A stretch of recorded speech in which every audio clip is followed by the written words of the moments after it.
जिंदाबाद एसएससी हाय हाय एसएससी हाय हाय एसएससी हाय हाय एसएससी हाय हाय SSC हाय हाय SSC हाय हाय SSC हाय हाय SSC हाय हाय SSC हाय हाय SSC हाय हाय SSC हाय हाय हमारी मांगे पूरी करो हमारी मांगे पूरी करो हमारी मांगे पूरी करो हमारी मांगे पूरी करो एसएससी हाय हाय एसएससी हाय हाय एसएससी हाय हाय सर हम ये चाहते हैं कि हमारे जो भी एग्जाम है जितने सारे एग्जाम है वो बिल्कुल स्पष्ट रूप से ईमानदारी से कराए जाए। बस हमारी जो गलतियां हो रही हैं जो सिस्टम की तरफ से वो बिल्कुल भी ना हो। ये सारे जो भी बच्चे आए हैं यानी कि लड़के आए हमारे भाई बहन आए हैं वो इसी मांग के लिए आए हैं। जैसा कि अभी पेपर आए हुए हैं पिछली बार तो उसमें मैंने खुद दिया था उसके इतना हाल सिस्टम करा जैसे हमारा देश आगे बहुत जा चुका है लेकिन उसका सॉफ्टवेयर पीछे चला गया। ऐसा क्यों हुआ भाई? हमारा देश डेवलप हो रहा है लेकिन हमारा सॉफ्टवेयर पीछे जा रहा है। ऐसा नहीं होना चाहिए। क्यों हो रहा है? क्योंकि हम तो डेवलप हो रहे हैं ना, आगे बढ़ रहे हैं तो हमें आगे बढ़ना चाहिए। यानी सिस्टम को क्या करना चाहिए? सुधार करना चाहिए। क्या क्या प्रॉब्लम सिस्टम आ रहा है एसएससी पेपर में या फिर रेलवे पेपर हो रहा है या फिर स्टेनो पेपर हो रहा है, हर एक पेपर में कुछ ना कुछ प्रॉब्लम हो रहा है तो क्या क्या प्रॉब्लम देखने को मिल रहा है? सारे स्टूडेंट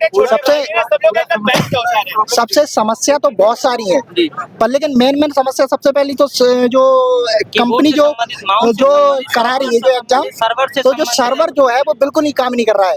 अब मान लो हम सर्वर से कोई क्वेश्चन देख रहे हैं तो वो 10 सेकंड में माउस ही नहीं चल रहा है यानी सॉफ्टवेयर नहीं चल रहा है तो हम क्वेश्चन कैसे अटेम्प्ट कर पाएंगे? जिसमें हमें पर्याप्त जो समय मिला है हम उस पर्याप्त समय में नहीं कर पाएंगे और जब नहीं कर पाएंगे तो ये तो हमारे साथ मतलब अन्याय हुआ एक प्रकार का। जितना हमें समय मिलना चाहिए उसमें पूर्णता से हम कर सके और बहुत सारी कमियां हैं इसमें। एग्जाम क्या है? और एग्जाम का कोई पैटर्न मतलब और आउट ऑफ सिलेबस आना, जितना आपने सिलेबस दिया उस सिलेबस से बिल्कुल बाहर आना, ये कहाँ से मतलब न्याय है? और आज आप लोग यहाँ पर आए क्या मांग कर रहे हैं, क्या चाहते हैं? हमारी पूरी मांग ये है एडीक्यूटी बिल्कुल बैन करना और पूरी तरह से रिफॉर्म चाहते हैं मतलब।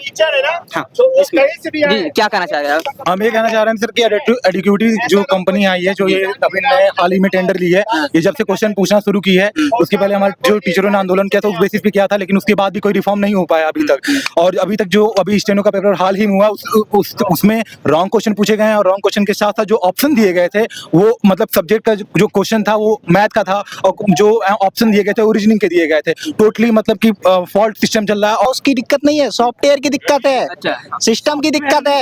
जब सॉफ्टवेयर नहीं चलेगा माउस कहाँ से चलेगा? माउस की क्या गलती है? माउस 2-2 3-3 चेंज करा रहे हैं, वो चेंज ही करते रहेंगे। मोदी जी तो बोले अपना भारत डिजिटल इंडिया बन रहा है, बहुत वो हमें उससे कोई मतलब नहीं। किसी के घर में रहने से वो घर हमारा नहीं होता, किराए का ही रहता है। तो हमारे यहाँ क्या चीज है हमारी? डिजिटल हमारा ये बताओ, क्या गूगल हमारा, यूट्यूब हमारा, जीमेल हमारी, क्या चीज हमारी है बताइए। कहने और करने में बहुत अंतर होता है सर। अभी आप लोगों ने ट्रेंडिंग में सुना होगा रील वीएस रियलिटी, तो रील्स में तो कुछ भी बोल सकते हैं, बाकी रियलिटी आप देख रहे हैं क्या व्यवस्था है। अगर बहुत सही व्यवस्था होती तो यहाँ इतने टीचर्स और बच्चे इकट्ठा नहीं होते। वही बात स्टेनो के पेपर की जो भी हाल ही में पेपर हुआ है उस पेपर में हमारे कुछ टीचर जो एक्सपीरियंस है जो काफी 10 सालों से पढ़ा रहे हैं उन्होंने कहा कि जो आपने एग्जाम दिया है उसकी सारी सीटें पहले ही बिक चुकी हैं। जो उस चीज का एक्सेस है वो सबके घर घर तक जा रहा है। जो पेपर आ रहे हैं वो घर घर से सॉल्व हो रहे हैं, मतलब समझ रहे हैं आप, मतलब जो सारी सीटें वो पहले से बिक चुकी हैं। और रही बात की जो हम लोग जब एग्जाम में जा रहे हैं मतलब कि पेपर देने तो हम लोग का कोई भी ऐसे मतलब बहुत फॉर्मल नहीं। यहाँ पे एक दादी बैठ के बाहर चेक कर रही थी, हम लोग सिक्योरिटी गार्ड कर रही थी। वो व्यवस्था यही है कि एक बच्चा 1 साल तैयारी करे, 2 साल करे, 3 साल करे। आप सब लोग अगर 2011, 12, 13 से तैयारी कर रहे हैं, ठीक है, या फिर आप नए जुड़े हैं या आने वाली पीढ़ी जो जुड़ने जा रही है, ठीक है, उन सभी के साथ ये समस्या है कि हर एक बच्चा पेपर दे रहा है लेकिन हमेशा उसका शिकार होता है। शिकार कौन कर रहा है? या तो कमीशन की गलतियां कर रही है या फिर उसके साथ शिकार हो रहा है जो एजेंसी है जो कमीशन के साथ में जुड़ी हुई है, वो एजेंसी उन बच्चों का शिकार करती है। एक बात बताइए, हमसे रॉन्ग क्वेश्चंस का पैसा लिया जा रहा है, वो पैसा किसके पास जा रहा है?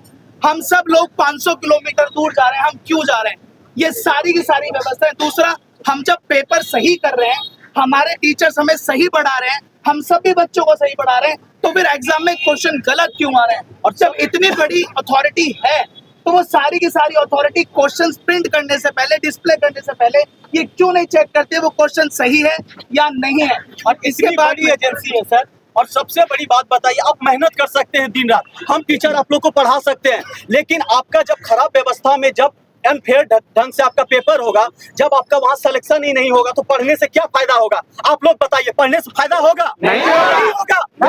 जब यहाँ पे आप लोग दिन रात मेहनत करते हैं, 150 नंबर मॉक में आता है, 170 नंबर मॉक में आता है, लेकिन जब पेपर देने के लिए जाते हैं, किसी कहता है सर मेरे तो 90 ही बन रहे हैं। क्यों भैया? क्योंकि माउस ही 10 बार क्लिक करते थे, एक बार में सेव होता था, बीच में मेरा सिस्टम बंद हो जाता। सर क्यों नहीं सिलेक्शन हो रहा?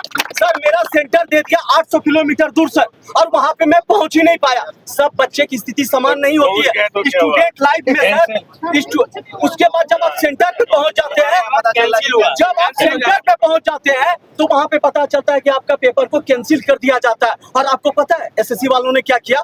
पहली बार हिंदुस्तान में उन्होंने डेट नाइट पेपर लेना स्टार्ट किया। जो पेपर 5:30 बजे तक पेपर समाप्त होना चाहिए, इस बार कई सारे 7:30 बजे पेपर समाप्त हुआ है। 7:30 बजे स्टार्ट हुआ है और पेपर की समाप्ति हुई है रात में 10 बजे।